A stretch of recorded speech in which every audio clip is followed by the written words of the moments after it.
If you don't like driving blind but still reverse park, then stick around to fix your Tacoma's backup camera.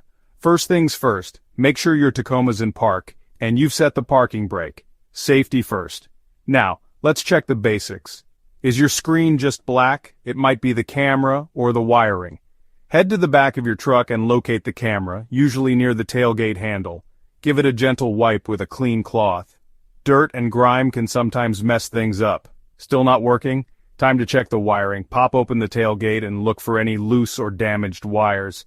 If everything looks good, the issue might be deeper. Next, let's look inside the truck. Go ahead and turn on your Tacoma. Check the fuse box, usually found under the dashboard or in the engine compartment. Look for the fuse labeled backup camera or rear view monitor and see if it's blown. If it is, replace it with a new one of the same rating. Still nothing? It might be time to update the software. Your dealership can help with that, or you can find tutorials online.